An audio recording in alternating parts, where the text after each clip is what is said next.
풍성하게 넘쳐나기를 주님으로 축복합니다. 하나님 우리에게 주시는 것을 기뻐하셔요.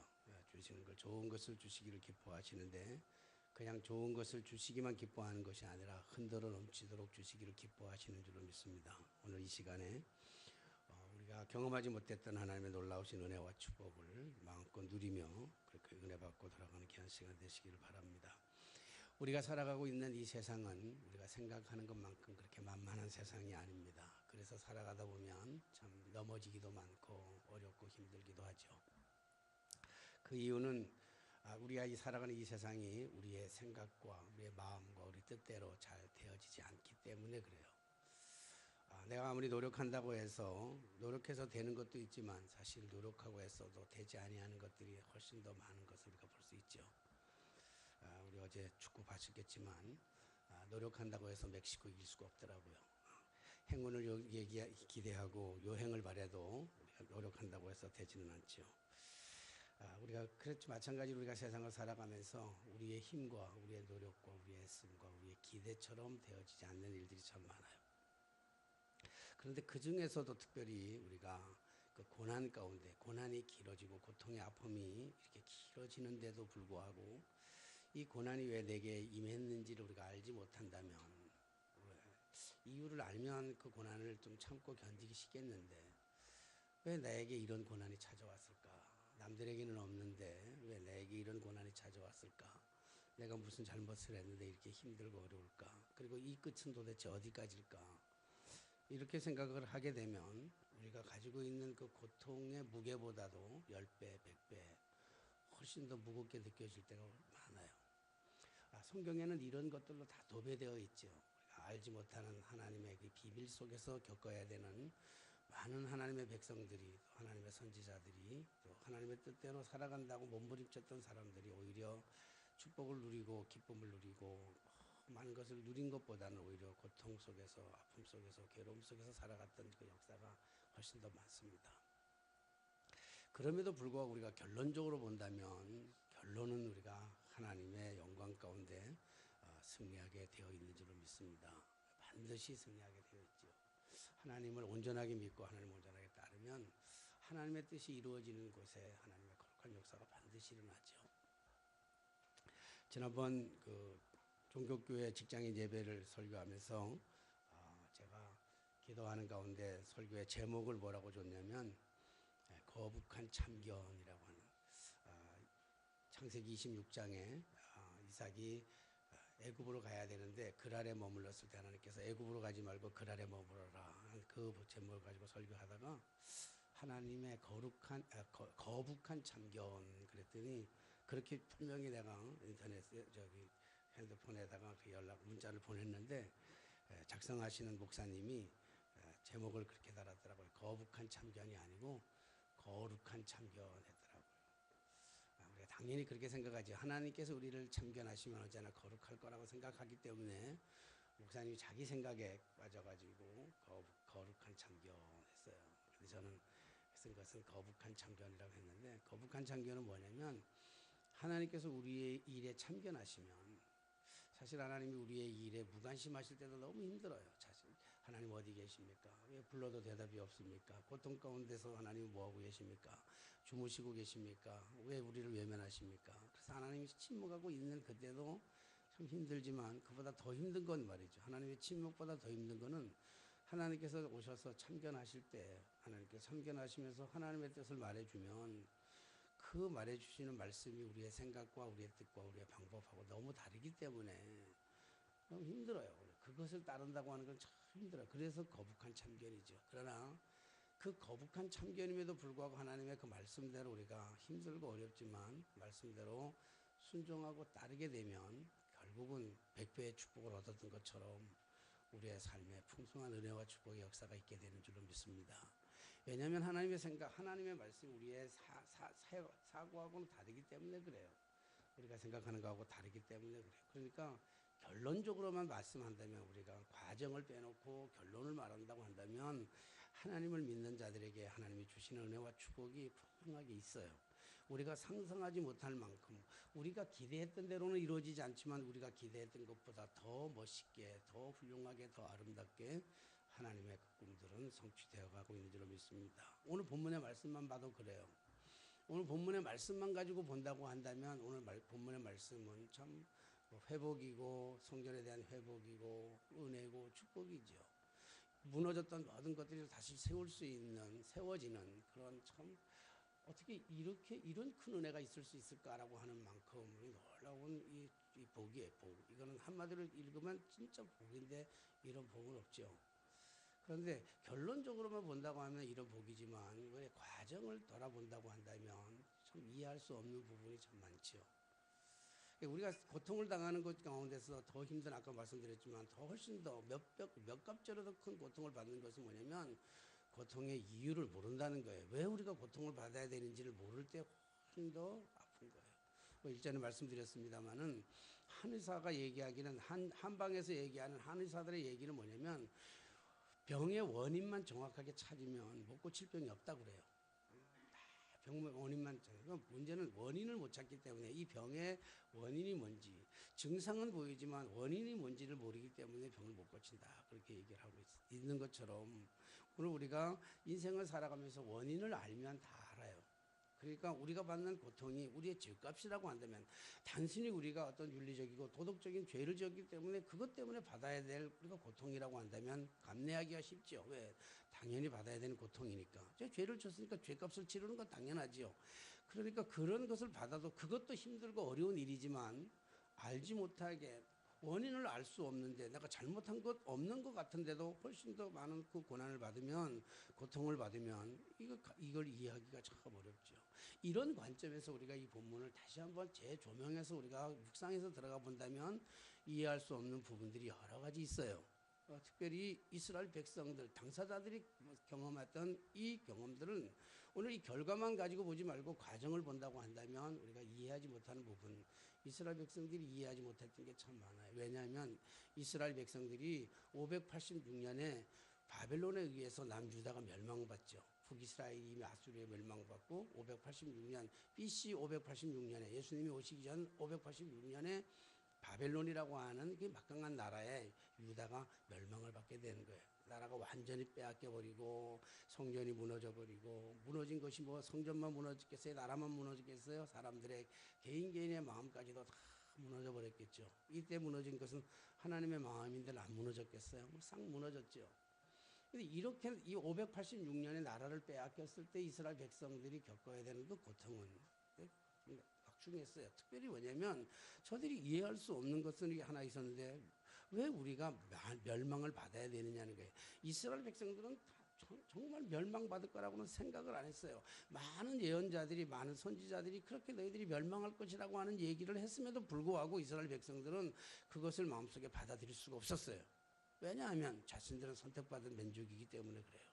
하나님의 선택받은 민족. 그래서 하나님이 함께 하시기 때문에 그들은 그 어떤 역경과 고난을 딱 겪으면서 왔잖아요.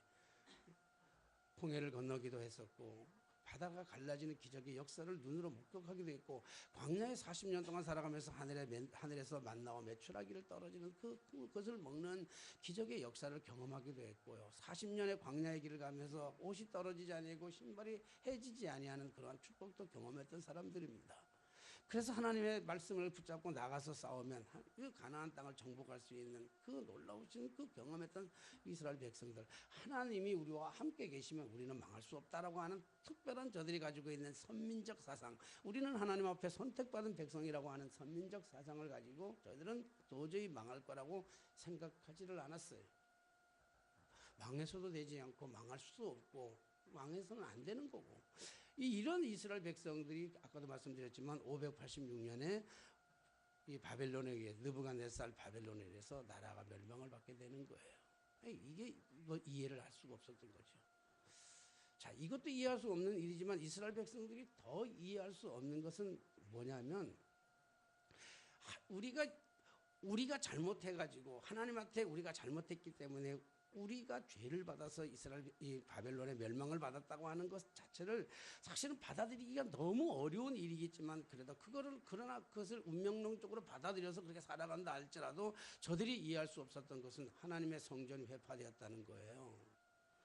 어떻게 하나님의 성전이 다 불에 타버리고 무너져 버리고 하나님의 성전에 있는 모든 기물과 예물들은 이 바벨론의 느부갓네살 왕이 다 가져가는 이 흉측한 이 바벨론의 예루살렘의 이 성전에 무너진 것을 바라보면서 그게 이해가 안 되는 거예요. 어떻게 우리는 멸망받아 마땅하지만 어떻게 하나님의 성전, 하나님이 계신 하나님을 모시는 그것이 아니 하나님이 살아계시다고 한다면 하나님 당신의 그 성전은 지켰어야 되는 것, 비록 나라는 빼앗겼다 할지라도 성전은 지켰어야 되는 것이 아니겠는가라고 하는 것이 이스라엘 백성들이 가지고 있는 당사자들이 경험하는 그러한 마음들이에요. 이스라엘 백성들이 겪어야 되는 그런 아픔이죠. 그 다음에 또 하나 있다고 한다면 그렇다고 한다면 나라를 빼앗기고 이제 예루살렘 성전이 다 무너져 버렸는데 70년이라고 하는 세월이 지나가가지고 이제 70년 이후에 다시 예루살렘 성전을 건축하게 되는데 회복하게 되고 무너진 것들을 회복하게 되는 그 예루살렘 성전을 건축하는 일에 있어서 왜 많고 많은 이스라엘 백성들의 선지자들도 있고 훌륭한 사람들도 있음에도 불구하고 왜 하필이면 이 바사왕 페르시아 왕 이 고레스를 통해서 이 예루살렘 성전을 지어야 되느냐라고 하는 것이 도대체 이해할 수 없는 이스라엘 백성들로서는 자존심이 상한 일이었고 도저히 있을 수 없는 그러한 불가사의한 일이 지금 벌어지고 있는 거예요. 우리가 그냥 단순히 이게 성경을 읽으면서 그냥 성전을 짓는 일에 예물을 바쳤다 그러면 뭐 이해할 수 있다 그렇게 하면 뭐 편안하죠. 편안해. 제가 목사님들하고 이제 많은 하나님의 은혜로 정말 부족한 사람이지만 정말 모자라고 형편없는 부족한 사람이지만 하나님께서 쓰시면 또 놀랍게 쓰시잖아요. 늘 기도하면서도 하나님이 모세의 손에 들려진 지팡이가 그냥 마른 막대기예요. 그냥 지팡이에 마른 막대기, 양이나 치는 마른 막대기. 그러나 그것이 하나님의 은혜로 하나님과 함께 하나님의 손에 붙잡힌 바 되면 그것을 내밀면 홍해가 갈라지는 기적의 역사가 일어나는 것 아니겠어요? 우리가 얼마나 잘났느냐, 얼마나 훌륭하냐, 우리가 얼마나 똑똑하냐, 우리가 얼마나 많이 가지고 있느냐가 중요한 게 아니라 하나님이 나와 함께 하시면 나는 마른 막대기만도 못한 나를 통해서도 하나님의 기적의 역사는 충분히 나타난다고 그렇게 믿는 사람입니다. 여러분도 믿죠? 그러니까 오늘 하나님 참 놀랍고 감사한 건 뭐냐면 이 부족하고 형편없는 사람임에도 불구하고 하나님께서 이 모양 저 모양 다듬어 가시고 훈련하시고 깨트리시고 만들어 가시면서 지금 하는 사역이라고 하는 것이 물론 파고다교회 담임 목사이기도 하지만 IM 설교학교를 하는 게 목사가 돼서 목사님들을 그런 뭐 초교파적 목사님들을 이렇게 가르칠 수 있는 은혜를 베풀어 주신 것만 해도 얼마나 감사해요. 뭐 거기서 얼마나 효과가 있느냐 얼마나 능력이 그건 하나님의 몫이고 어쨌든 제게 제가 쓰임 받을 수 있다는 건 참 감사한데 우리가 이거 가르치다 보면 참 목사님들이 초교파적으로 여러 목사님들이 오잖아요. 뭐 장로교 목사님도 오고 뭐 나사렛 목사님, 성결교 목사님, 침례교 목사님들도 오고 뭐 각기 뭐 다 다른 목사님들이 와서 이제 공부하고 감리교 목사님도 와서 공부하고 순복음교 목사님도 공부하는데 특별히 이제 제일 어려운 사람들이 뭐냐면 장로교 목사님들 중에서도 아주 보수적인 목사님들이 있어요. 다른 목사님들은 그래도 이렇게 가르치면 좀 이렇게 잘 이해해요. 문제를 제기하고 하면 잘 이해를 하는데 이상하게 아주 보수적인 아주 보수라고 얘기하는 보수적인 목사님들이 와서 이제 성경을 가지고 이제 설교를 하는 방법을 이렇게 얘기하면 이해가 안 되는 게 있어. 그래서 이 패러다임이 안 바뀌어. 왜 패러다임이 안 바뀌냐면 하나님이 하시라 그러면 하면 되는 거지 이렇게 바뀌어요. 하나님이 하시라면 하는 거지. 아까도 말씀드렸지만 제가 거북한 참경 그러면요 시험 들어요. 만약에 설교에 내가 제목을 장로교회 아주 보수 쪽에 가가지고 제목을 거북한 참경 그러면 아주 막 시험 들 거예요. 아니 어떻게 하나님의 참견이 거북하냐 이렇게 나온단 말이에요. 가끔 가다가 목사님들하고 이제 본문을 가지고 하는 것 중에서 가장 많이 다투는 게 뭐냐면 뭐 이렇게 좀 하다가 뭐냐면 예수님께서 제자들에게 찾아서 갈릴리 호숫가에 베드로의 배에 올라와 가지고 그리고 말씀을 가르친 다음에 밤새도록 그물을 던져서 고기 잡지 못했던 베드로가 배에 올라왔을 때 베드로에게 저 깊은 데 가서 그물을 던져라 그렇게 얘기하잖아요. 그러니까 베드로가 뭐라 그래요? 내가 밤새도록 수고했지만 잡은 것은 없지만은 내가 말씀에 의지하여 그물을 던지리라. 그러고 나가잖아요. 이 말씀이거든요. 그러면 그거를 베드로가 얘기했을 때나 우리가 인간적으로 생각한다고 한다면 특별히 저는 바닷가에 살았던 사람이기 때문에 출신이 바닷가 사람이기 때문에 고기를 언제 잡아야 될지를 너무 잘 아는 거예요. 그리고 밤새도록 고기 잡아서 못 나왔으면 쉬다가 그 다음날 저녁 때 나가야 되는 거예요. 그게 당연한 거지. 집에 가서 쉬어야 되잖아요. 그리고 또 집에서 가족들이 기다리잖아요. 그때는 뭐 핸드폰 있는 것도 아니고 가족들이 안 들어와 봐요. 그 배 타러 나갔던 사람이 하루 종일 안 들어와 봐요. 그러면 집에서 기다리는 사람들은 어떤 일이 벌어졌는지 모르니까 무슨 생각을 하겠어요. 그러니까 그런 입장에서 생각하면서 베드로가 나가면 안 된다. 나가면 안 된다. 그렇게 얘기를 하잖아요. 그렇게 나가면 안 된다. 그 배를 던질 수가 없다. 그물을. 그렇게 얘기한다면 그럼에도 불구하고 말씀에 의지해서 던졌다. 이렇게 얘기하면 그렇게 얘기하는 건데, 그래서 믿음을 얘기하는데 장로교 목사님들은 뭐냐면 하나님 예수님이 나가라면 나가는 거지 말이 많아. 이렇게 되는 거예요. 그러니까 이게 패러다임이 바뀌는데 6개월 가르치는 동안에 4개월 동안 패러다임이 안 바뀌는 거예요. 오늘 성경 말씀 보면 저들이 기쁨으로 예물을 드려가지고 성전을 지었는데 그 장로교 목사님들이 가르치면 지었으면 지은 거지 뭐 말이 많아 이렇게 될 거예요. 그러나 우리가 입장을 바꿔놓고 생각한다면 이스라엘 백성들의 입장에 생각한다면 나라가 멸망한 것도 이해가지 아니하고 그리고 성전이 회파된 것도 이해되지 않지만 더더군다나 지금 이스라엘 백성들이 아닌 저 이방인 사람의 입술을 통해서 이방의 왕을 통해 가지고 바사 왕 고레스 왕이라고 하는 이 페르시아 왕, 바사나 페르시아 똑같으니까 이 페르시아 왕을 통해서 성전을 짓는다고 할 때 이스라엘 백성들로서는 이해가 안 가겠냐고, 인간적으로 생각하면 이해가 가겠냐고, 이해할 수 없잖아요. 그런 말씀으로 이스라엘 백성들은 이해할 수 없을 거예요. 자, 그런데 그것은 이스라엘 백성들이 자신들이 생각하는 입장에서 이해할 수 없는 것이지만 일반적인 사람들로서 주변 사람들이 생각할 때 이해할 수 없는 것 또 하나가 있다고 한다면, 다른 것들이 있다면 또 뭐냐면 도대체 이 바벨론이라고 하는 영원히 해가 지지 않을 것 같은 이 바벨론이라고 하는 이 막강한 나라가 어떻게 바사라고 하는 페르시라고 하는 나라에 멸망할 수 있었을까라고 하는 의문점을 제기할 수가 있어요. 어떻게 바벨론이 바사한테 멸망하냐고. 이 바벨론이 바사한테 멸망했다고 하는 얘기는 미국이 우리나라한테 멸망했다는 거하고 같은 거고 중국이 북한한테 멸망했다고 하는 건 다 그런 얘기예요. 우리가 상식적으로 이해가 되겠냐고 생각하면 도저히 이해할 수 없는 그 일이 일어났어요. 그 이해할 수 없는 일이 일어났는데 이게 뭐냐면 바사를 통해서 바벨론이 멸망을 받고 그 바사 왕 고레스 원년에 지금 그 고레스가 이스라엘 무너진 성전을 수축하자고 하는 건데 그의 입술을 통해서 하나님을 찬양하고 있어요. 하나님을 찬양하고 있어요. 그게 참 이해할 수 없는 그 부분 중에 하나가 아니겠는가, 이런 생각을 할 수 있죠. 자, 그 다음에 중요한 것은 여기에 또 하나 있다고 한다면 우리가 이해할 수 없는, 아니 우리가 이해한다기보다 제가 이해가 안 되는 가장 큰 핵심이 여기 본문에 있어요. 저는 이 성경을 읽으면서 도무지 솔직한 고백을 한다면 아직도 다 이해를 못한 한 부분이에요. 아직도 설교를 올라오면서 목사님 설교하면서 다 못한 걸 어떻게 올라왔느냐 그러는데 내가 아무리 찾아봐도 주석에는 나와 있지 않는 거야. 아무리 찾아봐도 주석에는 나와 있지 않아. 그리고 이제 마지막 주가 되면 좀 약간은 신경을 더 써요. 딴 때보다. 왜냐하면 신학적으로 신학 교수님이 딱 앉아 계시니까 이게 신학적으로 잘못되면 문제는 되잖아요. 신학적으로 잘못되면 또 그 걸면 어떻게, 우리 교수님이 절대로 안 그래. 지금까지 한 번도 건 적도 없고 그러니까 이게 안 풀린데 또 모르겠어요. 제가 안 풀린 거를 우리 교수님이 나중에 듣고 또 혹시 풀어줄지는 모르겠어요. 근데 신약 교수이기 때문에 또 어떨지는 모르겠어요. 이 구약을 얘기하는데. 근데 여기에 이해할 수 없는 또 하나의 이 신비한 것은 뭐냐면, 여러분 이 설교를 본문을 주면 대부분 목사님들이나 대부분 교인들이 혹 여러분들이 오늘 이 성경을 읽으면서 마음속에 어떤 마음이 들었어요? 이 성경을 읽으면서 어떤 마음이 들던가요?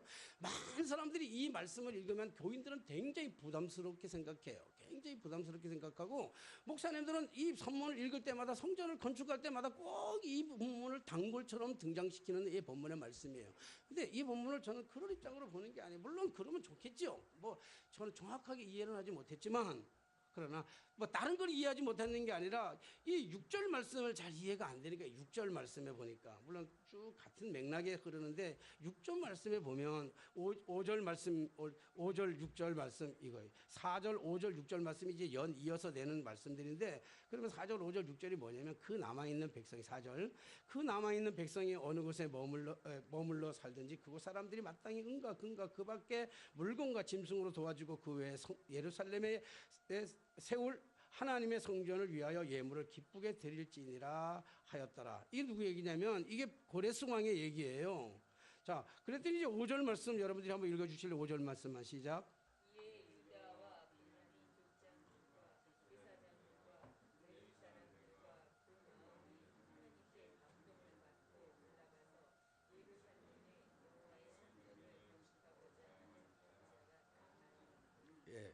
그럽니다. 6절을 우리가 같이 합니다. 그 사면 사람들이 은그릇과 금그릇과 예물들과 짐승과 보물로 돕고 그 외에도 예물을 기쁘게 드렸더라. 이 6절 말씀이 아무리 기도해도 정확한 제 나름대로는 이거 했구나라고 하는 것은 제가 이제 받아들였어요. 그걸 믿음으로 받아들이니까 믿음으로 이거였구나라고 하는 걸 믿음으로 받아들이지만 그러나 이게 뭐 주석에 나와 있지 않으니까 지금 아무리 주석을 뒤져봐도 요즘 뭐 인터넷이 아무리 좋아서 뒤져봐도 이게 잘 나와 있지 않은 거예요. 여기에 뭐냐면 예물을 기쁘게 드렸더라. 6절 마지막 절에 예물을 기쁘게 드렸더라라고 하는데 그 예물이 뭘까라고 하는 거예요. 그 예물이 뭘까? 자, 오늘 그들이 지금 우리가 보세요. 2절에 보니까 유다와 베냐민 족장들과 제사장들과 레위 사람들과 그 마음이 하나님께 감동을 받고 올라가서 예루살렘과 여호와의 성전을 건축하고자 하는 자가 다 일어났어요. 그리고 보니까 그 사면에 있는 사람들까지도 그 주변에 있는 사람들까지도 와가지고 뭘 드렸냐면 은그릇과 금과 물품과 짐승들과 보물로 돕고 이게 뭐예요? 우리가 말하면 이걸 교회에서 무슨 뭘 걷기 위해서 교회에서 뭘 하기 위해서 뭘 거뒀을 때 교인들이 가지고 왔어요. 어떤 사람은 은근을 갖고 왔고 어떤 사람은 금을 갖고 왔고 어떤 사람은 짐승을 갖고 왔고 어떤 사람들은 보물로 갖고 왔어요. 그걸 가지고 우리는 하나로 말하면 그걸 다 가지고 우리가 종교적인 언어로 얘기한다면 그걸 뭐라고 얘기하죠? 한마디로 얘기하면 전부 다 그걸 통째로 다 모으면 한마디로 뭐라고 얘기하나요? 예물이라고 그래요. 그렇죠? 예물을 드렸어요, 저들이.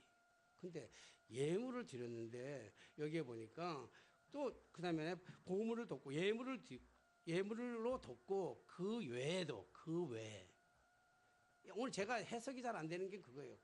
예물로 이미 다 냈어요. 근데 그 외에도 예물을 기쁘게 드렸더라. 제 관심은 은과 금과 재물과 보물과 이런 거에 대한 관심 없어요. 제가 여태까지 그렇게 관심 없이 살았어요. 그래서 여태까지 교회를 섬기면서 한 번도 헌금에 대해서 이날 이때까지 30년을 목회하면서 이날 이때까지 제가 헌금을 강조한 적은 한 번도 없어요. 거기에는 별로 관심이 없어요. 저는 관심이 없어요. 물질을 알기를 무슨 장군이 얘기했어요. 황금을 알기를 돌처럼 알아. 누가 그랬죠? 무슨 최영 장군이 했어요. 우리 최 씨는 아니지만 저 돈에 대해서 별로 관심이 없어요. 그래서 계산을 못해요. 제가 속초 상고를 나왔는데 그래서 속초 상고라서 주산이 2급이고 부기가 3급이에요. 그런데 지금은 목사가 되고 나서는 계산이 안 돼. 시장에 가서도 계산이 안 돼. 계산이 안 되니까 8,700원이라고 그러면 나머지 계산을 할 줄 몰라가지고 그냥 10,000원짜리 계산단어 받아. 계산이 안 되는 거예요. 관심이 없어요. 근데 여기에 지금 관심이 뭐냐면 그 외에도 물질에 대한 관심이 아니고 그 외에도가 뭘까? 그 외에도 예물을 드렸다고 하는 게 뭘까? 요거를 우리가 해석하기 전에 제가 요건 좀 조금만 더 남겨두고 그 전에 이해할 수 없는 부분이 하나 있어요.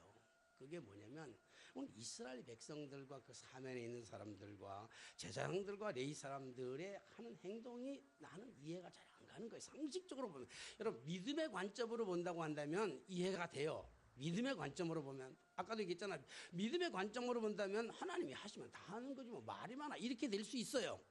근데 상식적인 입장에서 본다고 한다면 어떻게 이 이스라엘 백성들이 제사장과 레위 사람들과 그 주변에 있는 수없이 많은 사람들이 자기들이 가지고 있는 은과 금과 보물과 짐승들을 가지고 바칠 수 있을까? 아무리 예루살렘 성전을 짓는다고 할지라도 여러분 예루살렘의 성전을 짓기 위해서 지금 예루살렘이 해파돼 가지고 예루살렘이 해파된 다음에 이 건축하기 위해서 걸린 시간이 70년이 70년.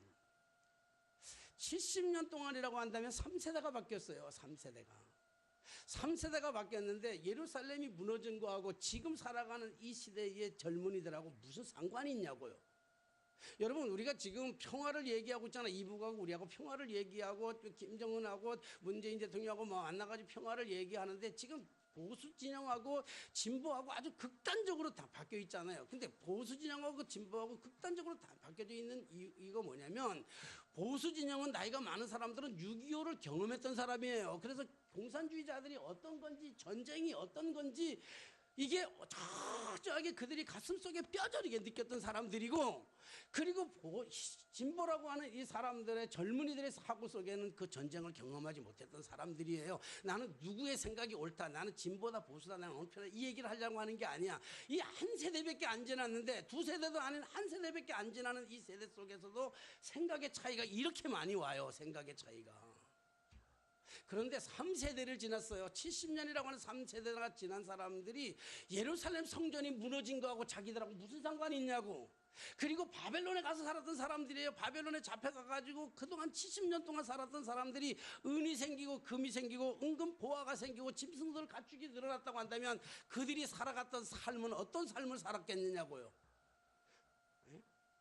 여러분, 우리가 일본 일제시대 쪽에서 일본으로 잡혀가가지고 일본으로 징용으로 끌려갔던 사람들이, 그 사람들 중에서 만약에 돈을 벌었던 사람들이라면 어떻게 살아겠어요? 물론 친일파로 살았던 사람은 잘 살 수 있을런지는 몰라요. 그러나 그 친일파 아니고 정말로 사람들이 그 친일파로 속하지 아니하고 열심히 살아갔던 사람들이 만약에 금이나 은이나 재물을, 보물을 모으려고 한다면 그들의 삶이 어떤 삶이었겠냐고요. 고통과 아픔과 손톱이 다 빠져나가는 그러한 쓰리쓴 그 삶의 고통 속에서 그들이 모았던 재물이잖아요. 그 모았던 재물들을, 그 모았던 많은 것들을 자기들도 모르는, 자기와 상관없는 예루살렘 성전을 짓는 일에 자기 것들을 내놓는다? 여러분, 이해가 됩니까? 입장을, 그러면 입장을 남들이니까 그렇다 그러지만 우리 입장을 바꿔놓고, 그 만약에 우리 보고 그러라 그런다면 내놓을 수 있겠느냐고요. 우리 보고 한다면. 이게 진짜 어렵잖아요. 너무 어려운 일이야. 근데 어떻게 이들은 이럴 수가, 그것을 내놓을 수 있었을까? 근데 그것도 기쁨으로 내놨는데, 그 다음에 여기 오늘 본문의 말씀에 보니까 그 외에도 여기 예물을 기쁘게 드렸더라. 그 외의 예물이 뭘까? 생각이 안 날 때는 자기 마음대로 생각하면 되는 거예요.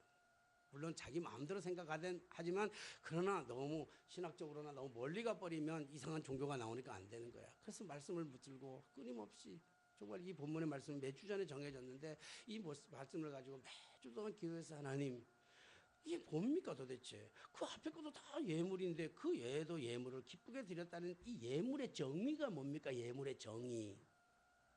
그랬더니 내 마음속에 오는 거예요. 내가 말씀드리지만 아직도 완벽한 건 아니지만 내 개인적인 신앙의 응답이기 때문에, 개인적인 신앙의 응답이야. 개인적 신앙의 응답인데, 이 개인적 신앙의 응답은 뭐냐면, 그 예물은 마음이다라고 하는 주는 거예요.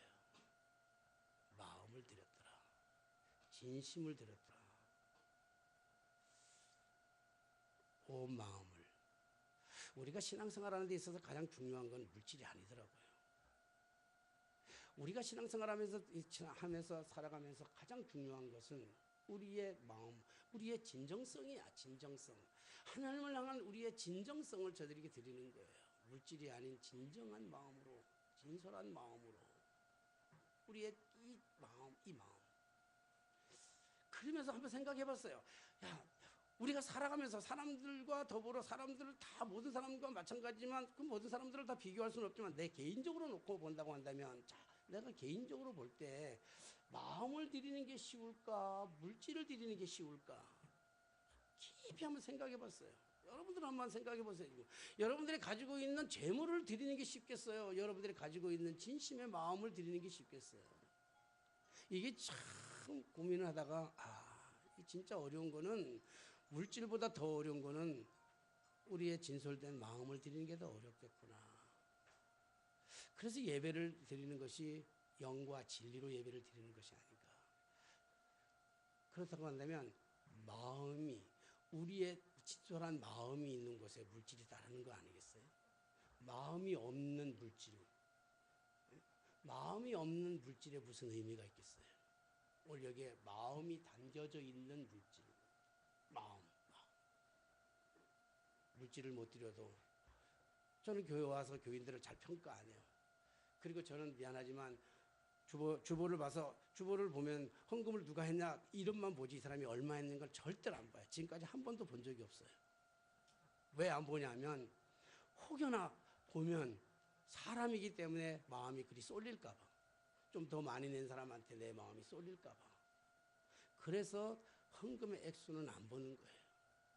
헌금이 중요한 게 아니라 주님이 헌금을 받았던 것은 사르밧 과부의 동전 맺힘을 기뻐 받으셨다고요. 바리새인들이 드리는 그 엄청난 예물을 기뻐하신 게 아니라 사르밧 과부가 드리는 그 마지막 떡, 마지막 밀가루로 마지막 기름으로 만든 그 떡을 받으셨고, 그 다음에 과부의 동전 한 입을 기쁘게 바치셨던 것은 그의 마음과 그의 진심을 드렸기 때문이라고. 그러면 저는 이 말씀을 보면서 해결되지 않은 이 부분인 거야. 그렇다면 이런 부분들이 야 내가 죽으라고 벌었던 이 예물을 드릴 수 있는 것, 내 마음, 이 마음을 다른 데 갈 수 있는 마음, 세상을 쫓아갈 수 있는 이 마음, 미워하는 이 마음들, 이런 모든 마음들을 기쁨으로 하나님 앞에 드릴 수 있는 것이 가능할까? 이렇게 생각했어요. 이게 정말 가능할까? 설교를 준비하면서 했던 것이 이게 정말 가능한 일일까? 제가 내린 결론은 뭐겠어요? 불가능하다였어요. 안 된다. 불가능하다. 할 수가 없다. 불가능하다고 하는 결론을 내리고 나서 답이 없잖아요. 불가능하면 답이 없잖아요. 이건 말이 안 되는 거다. 답이 없어. 그 답을 성경에서 찾아야 되더라고요. 그래도 답이 안 나오면 아까도 얘기했잖아요. 한의사는 원인만 알면 모든 병을 고친다 그러잖아요.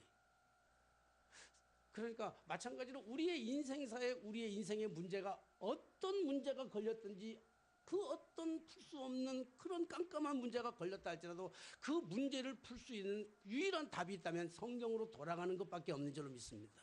하나님께로 돌아가야 돼. 그래서 하나님의 답을 얻어야 돼. 그래서 오늘 도저히 사람으로서는 할 수 없는데 어떻게 이 일이 가능할까? 그리고 다시 1절로 돌아가는 거예요. 1절로 돌아가 보니까 이렇게 되어 있습니다. 바사왕 고레스 원년의 여호와께서 예레미야의 입을 통하여 하신 말씀을 이루게 하시려고. 70여 년 전에 예레미야의 입술에 하나님이 주신 메시지예요.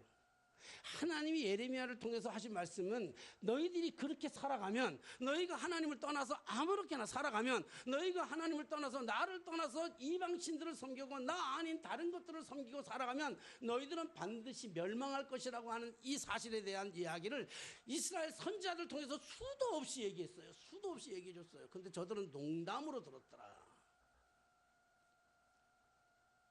그리고 이스라엘 백성들을 그렇게 얘기하면서, 그리고 예레미야 얘기하셨던 말씀 가운데 또 하나의 메시지는 뭐냐면 나라가 멸망할 것이다. 그러나 그 나라가 멸망한 나라가 70년 후에는 반드시 회복되리라. 이것이 예레미야의 입을 통해서 주셨던 하나님의 메시지예요. 그러니까 70년이라고 하는 세월 동안에 3세대가 바뀌는, 이 시대가 바뀌는 시대 동안에 하나님의 언약의 말씀은 반드시 성취된다고 하는 약속의 말씀을 이루려고 하나님이 하신 일들입니다. 하나님의 말씀은 1.1하기라도 변함이 없고, 하나님의 말씀은 실수가 없고, 하나님의 말씀은 완벽한 줄로 믿습니다. 사랑하신 여러분, 하나님은 저는 기도하면서 때때로 응답되지 않을 때가 참 많았어요. 특별히 모든 것들은 빨리빨리 응답되는 것 같아. 다 웬만한 건 기도한 건 다 돌아보면 내가 기도했던 웬만한 건 다 응답됐어요. 근데 다 응답됐는데 제일 오래 걸렸던, 시간이 제일 오래 걸렸던 것은 우리 아버지 전도하는 데가 제일 오래 걸렸어요. 하나님 우리 아버지 예수 믿게 해주세요. 하나님 우리 아버지 예수 믿게 해주세요. 그래서 젊을 때는 저는 잠이 별로, 새벽에 결혼하고 나서 애들 생기고 나가지고 우리 집 사람이 밤잠이 없고 우리 애들이 밤잠이 없어가지고 방은 공간이 좁아가지고 내 다른 방이 없어가지고 나도 할 수 없이 늦게 자는 거예요. 할 수 없이 늦게 자지만 원래는 내가 9시면 잤다가 새벽 3시면 일어나는 거야. 고등학교 다닐 때부터 그랬어. 고등학교 다닐 때. 그러니까 고등학교 때, 그러니까 3시에 일어나면 5시에서 고등학교 때부터 교회 갔어. 뭐하러 우리 교회가, 우리 교회 속초감리교가 우리 집에서 속초감리교까지는 멀어요. 한 25분 30분 이게 걸려요. 그런데 깜깜한데 불도 없는 데 가서 그렇게 가서 새벽기도 매일 갔어. 근데 새벽에 거의 매일 갔어. 새벽에 새벽기도 끝나고 왔다가 학교 가고, 방학 때 겨울 방학 때는 새벽기 끝나고 왔다가 와서 스키 타러 가고, 주인도 안 나온 논두렁에 나와가지고 혼자 스케이트 타고, 이렇게 살았는데 그 28년 동안 그러면서 그렇게 사면서 군대까지 나오고 다 한 세월이 걸리는 게 28년 동안 우리 아버지 예수 안 믿더라고. 근데 28년 지난 다음에 우리 집사람을 만나서 우리 집사람의 입술을 통해서 우리 아버지를 예수를 믿게 하고, 예수 믿고 예수 믿은 지 3일 만에 천국 바라보면서 야야 우리 거기서 만나자 조용하고 웃으면서, 예수 믿기 전에는 죽음이라고 하는 공포 때문에 정말 힘들어 하셨어요. 우리 아버지 정말 죽음이라고 하는 그게 오면서 너무 공포가 크지만 예수를 딱 믿고 나서 그 3일 만에 사람이 바뀌게 되고, 그리고 환하게 웃으면서 야야 우리 거기서 만나자. 우리 아버지 그러시더라. 그러니까 나는 믿는 거야. 우리의 기도가 하루 만에 안 들어줘도, 이틀 만에 안 들어줘도, 열흘 만에 안 들어줘도 하나님의 기도는 28년을 거쳐서도 반드시 응답하신다. 아니 28년이 아니라 때로는 30년이 걸려도 때로는 100년이 걸려도. 제가 아주 그런 얘기하면 나보고 다 무식하고 아주 그렇다고 그래요. 제가 상암동으로 이사를 갔는데 내가 가고 싶어서 갔나요? 따라해서 가라니까 갔지. 시에서 가라니까 갔지. 우리 제가 바라면서 쫓아내니까 나갔지. 안 나간다고 그러는데도 쫓아내니까 나갔지. 그래서 상암동 가니까 이해를 못하겠더라고. 왜 상암동으로 와야 되는지. 그 썰렁한 황량한 땅 위에 말이죠, 찬바람 불어나고 우리 사람 맨날 불평하고 왜 이런 곳에 와야 되는지는 모르게 되고 이럴 때 그 이해는 안 되더라고. 근데 도대체 여기에 우리가 왜 와야 되는지 모르는데, 어느 날 거기 우리 집 바로 옆에 걸어서 5분도 안 걸려서, 걸어서 한 3분밖에 안 걸리는 그 동네 거기에 133층 빌딩이 올라간다 그러더라고요. 그래서 내가 그때부터 하나님이 여기 때문에 날 보내셨나 보다. 그리고 기도하기 시작했어요. 지금도 가끔가 돌아요. 옛날에는 매같이 돌았지만 돌면서 기도해서 하나님이요, 133층 빌딩 들어서면 이 133층 중에 가장 중간층 66층은 나에게 주시옵소서. 여러분들 아무도 아멘 안 하잖아요. 미쳤다 그러잖아요. 나랑 같이 사는 우리 집 사람도 미쳤다 그러더라고요. 그래야 미치는지도 몰라요.